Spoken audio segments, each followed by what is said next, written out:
E aí, gente, chegou o grande dia que eu resolvi gravar para vocês a minha história, o meu testemunho. Algumas pessoas já perceberam a minha mudança de mentalidade, mas não foi só uma mudança de mentalidade, foi uma mudança espiritual, né? Porque eu sempre bati muito na tecla que a gente não é só essa matéria aqui, né? A gente tem uma alma, a gente tem um espírito, né? O espírito e o Espírito Santo, a alma, que é os sentimentos, e o corpo. Então, se você não me conhece, eu sou a Camila e eu vou contar pra vocês como que foi o meu processo, tá? Então, eu sempre nasci no berço cristão, em uma igreja batista, todo domingo, enfim, tinha todo o caminho, tudo certinho, até que em 2003 eu engravidei aos 16 anos. E eu sofri um baque muito grande porque a partir dessa gravidez, se eu não casasse, eu não poderia exercer as atividades lá dentro. Então, o que eu fazia lá dentro? Eu dançava, participava de coral, enfim, eu tinha as atividades lá dentro e por um deslize, né, acontece, acabei engravidando de uma pessoa que eu acabei conhecendo assim, bem nada a ver, sabe? Tipo, um dia saí com as minhas amigas e acabei conhecendo, foi tipo isso, entendeu? Então foi um baque muito grande porque eu perdi ali a minha base, né? Eu não sabia muito o que fazer depois. Culpei muito Deus, culpei demais. Falei, como é que você deixou acontecer um negócio desse? Eu ficava da igreja praticamente de domingo a domingo. Mas hoje eu entendo que as nossas escolhas têm consequências e hoje eu entendo também que fazia parte do plano de Deus, né? Ou seja, eu fui entender depois de 18 anos tudo isso. E vivi um relacionamento abusivo, enfim, que me trouxe muitas marcas, me fez ter muitas atitudes erradas, né? Muitos relacionamentos, envolvimento com excesso de bebida, envolvimento com drogas, enfim, tudo que eu estava tentando procurar era tapar um buraco com pessoas e coisas. Enfim, conheci o Éder, a gente se juntou e tudo mais. Só que o buraco sempre existiu, né? E sempre tentando tapar com coisas e pessoas, né? E tentando cobrar dos outros, principalmente do Éder, um amor que ele não poderia me dar porque ele não consegue dar o amor perfeito. Então, gente, no decorrer de um tempo, o que que aconteceu? A gente abriu a empresa de maquiagem e tudo mais, enfim, tava tudo indo em polpa, tinha me formado como maquiadora. Só que de repente a gente começou a perder as coisas, perder tudo. Tudo, tudo, tudo, tudo, tudo. E eu tentando de todas as formas não fazer com que a gente tivesse que recomeçar, porque eu já tinha passado pelo processo de recomeço, né? Depois da separação do relacionamento abusivo, teve um processo de recomeço. E eu não queria passar por aquela situação de novo, mais de jeito nenhum.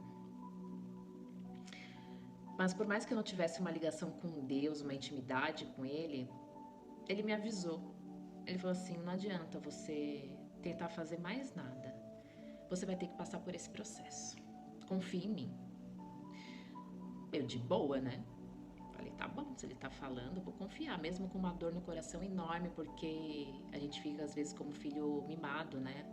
Batendo o pé, por quê, enfim, não tem jeito, né? Quando a mãe e o pai falam, é isso e é pronto e acabou. Só que eu mal sabia que o negócio seria mais embaixo, sinceramente. Foi bem no meio da pandemia, um caos. E para quem me conhece sabe que eu sempre fui muito amigo, muito junto, muita irmandade. Eu falo que em 2020 ninguém conseguiu segurar a máscara, né? Usou bastante máscara, mas não conseguiu usar a máscara. Não conseguiu segurar a máscara, então me decepcionei com pessoas. E aí pela primeira vez eu tive uma crise de pânico e de ansiedade. Engraçado que eu sempre conversei com várias amigas minhas, sempre acolhi nesse momento e eu nunca tinha passado por isso e em 2020 eu passei uma síndrome do pânico. Que eu quase me joguei pela janela, né? Veio uma voz na minha cabeça e fala: Meu, desiste, velho. desiste, vai. Abre a janela e se joga, porque você sabe que não vai dar. E eu por pouco não abri a janela. E olha que eu tenho medo de altura, gente, mas tava muito fácil. Tava muito fácil. Aí foi aonde eu falei, chega. Eu falei pra Deus, eu falei, chega. O que é que você quer? Me tranquei no quarto e falei, chega, chorando. Eu falei, chega. Você disse pra eu confiar em você e o que é que você quer? Gente, foi no mesmo minuto. Ele falou na hora, você nunca deixou de ser minha filha. Você nunca deixou de ser minha filha. Eles erraram, eu não. Eles, o que eles estavam falando é da igreja, porque foi ali que foi o desligamento, né? O rompimento ali.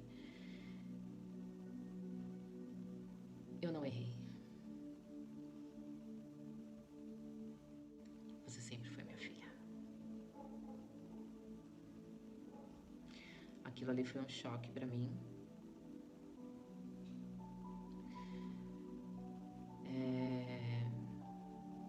Porque me passou um filme pela cabeça e falei, meu Deus, eu não acredito que eu vivi praticamente quase 20 anos na mentira. Acreditando ser uma pessoa que eu não nasci pra ser.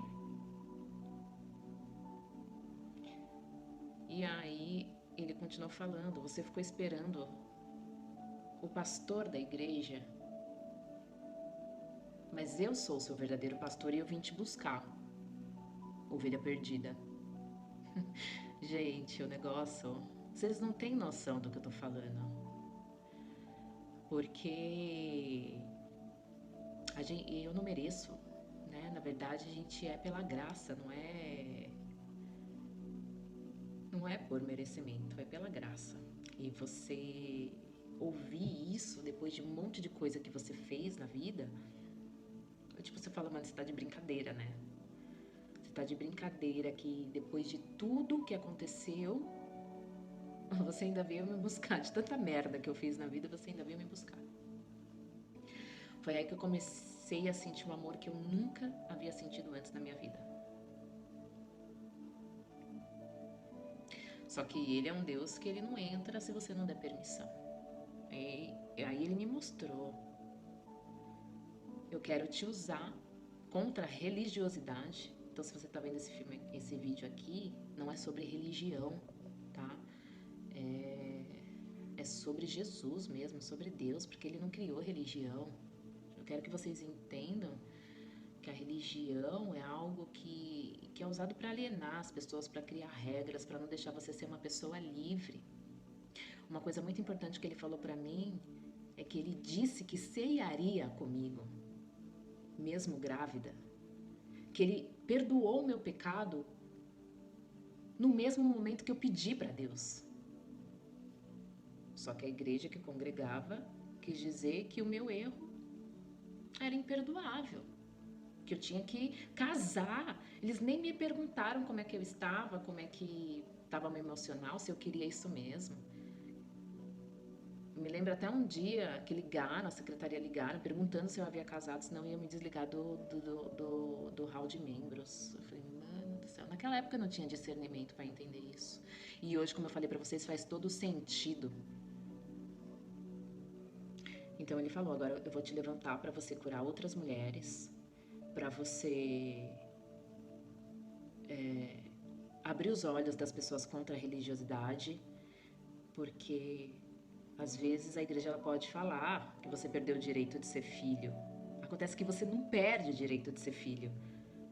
Você não perde o direito de continuar a sua vida. Não perde. Aí eu falei, você não sabe nem escolher. Eu falei pra ele, você não sabe nem escolher.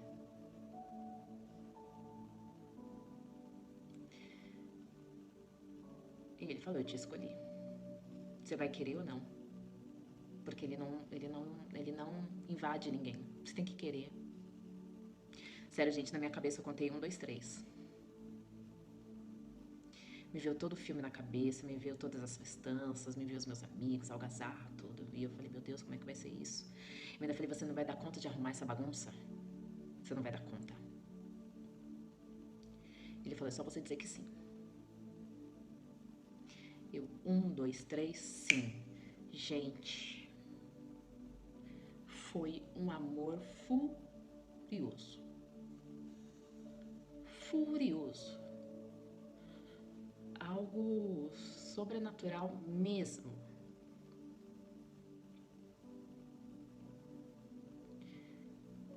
Ele usou pessoas para me ajudar nesse processo, como o Iago, de bloqueios emocionais, né, gente? É um processo. Você se livrar de tudo de ruim que pessoas falaram que você era desde a infância, enfim, coisas esdrúxulas que você ouviu sobre você. Tipo, é você criar uma nova mentalidade e ativar a sua verdadeira identidade, porque você tem uma identidade. Você não é o que as pessoas falam. Se você olha no espelho e você não sabe quem é, porque você não tem a sua identidade ativada. Você é imagem e semelhança do Criador. Vocês já pararam para pensar isso? Imagem e semelhança do Criador? É isso que você é. Gente, eu não precisei me preocupar com nada. Eu tava num naipe de beber todo dia nessa época, assim, quase, sabe? Sabe o que é você entrar no mercado e você não... De repente, ao invés de 2 caixas, você compra uma. Ao invés de você tomar 5 latas, você toma 2. E você não sabe nem o que tá acontecendo. De repente, você passa o dia, a semana, você nem lembrou mais da bebida. Faz 5 meses que eu não coloco um cigarro na boca e eu achei que seria muito difícil. Então, é o Deus do impossível, porque para muitos eu sou uma improvável, gente, de verdade. E você vê a sua vida fazendo assim, sua vida emocional. Você ser acordada, tendo experiências, sabe? Tipo, de uma nova mentalidade. Sabe quando você compra um celular novo e você começa a instalar aplicativos novos? Isso que começou a acontecer na minha cabeça. Limpou, ficou zeradona aqui a caixa. E de repente, só Deus colocando a sua verdadeira identidade. Você é assim, você é assim, você é assim. Então, muitas coisas como mulher, que eu acreditava muito, eu vi que não faz mais sentido, sabe? Tipo, é surreal. Então, foi esse o meu reencontro com Cristo.